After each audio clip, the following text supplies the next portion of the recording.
Nobody cares about us. And brothers and sisters, if you want to know how weak we are, and we are weak,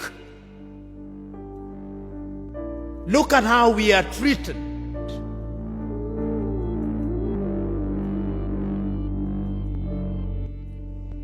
Last month,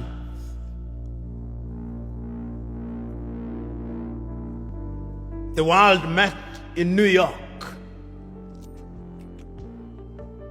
The General Assembly. When African heads of states and government are speaking, the hall is empty. Nobody bothers because they are saying nothing. Even if they are saying something, it is something that can be ignored.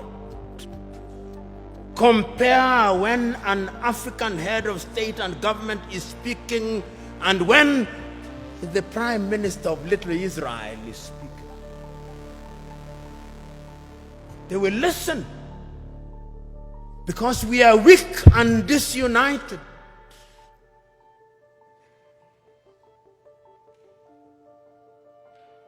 So we have a weak continent because the spirit of Pan-Africanism disappeared.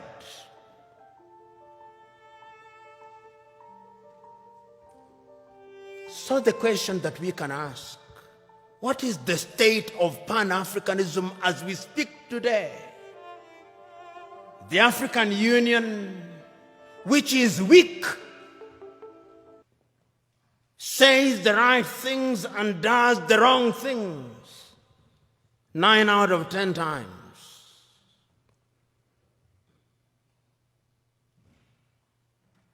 And what are the critical areas in which we are weak? We are weak politically because nobody listens to us. We are not trading with one another. Intra-African trade is not anything beyond 15%, the lowest anywhere in the world. If you look at all our sectors and look at them, look at our agriculture, almost all African countries are net food importers. There is not a single African country that is in meaningful technology. Not a single African country produces a mobile phone. Yet the single most important ingredient in mobile telephony is to be found in the Democratic Republic of Congo. Not a single African country produces a car other than assembling completely knocked down kits. There is no meaningful production of pharmaceutical products in Africa.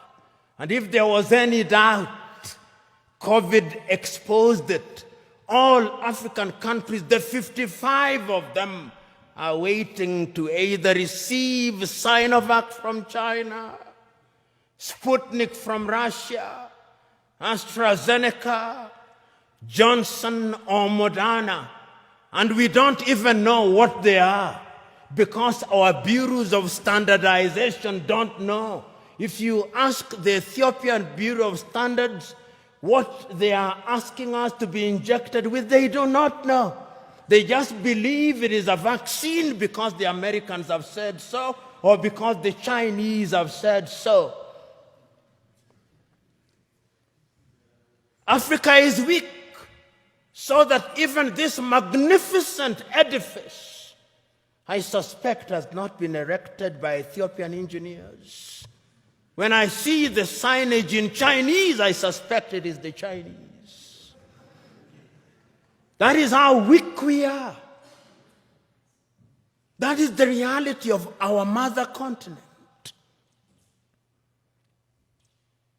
It is because we are politically weak, we are economically weak, socially we are disorganized, culturally and spiritually we are confused. That is the continent in which we are today. We unite or we perish. that as I travel along across the world, people do not care about our Tanzanianness or our Ghanaianness or our Kenyanness or our Ethiopianness. In their eyes, we are all Africans. And perhaps that is what we should use as the building block in order to talk about African unity. But we are not being naive about that unity. Because sometimes when we talk about Pan-Africanism and about African unity, people think we are being too simplistic about it.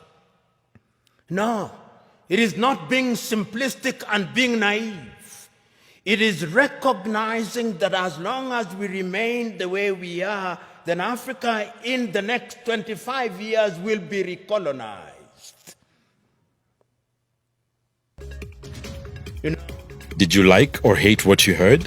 Let us know in the comments below, and if you want more candid speeches like this, be sure to like, subscribe, and hit the notification bell to catch all our latest videos. And please feel free to leave your suggestions, news tips, or topics about Africa you'd like us to cover.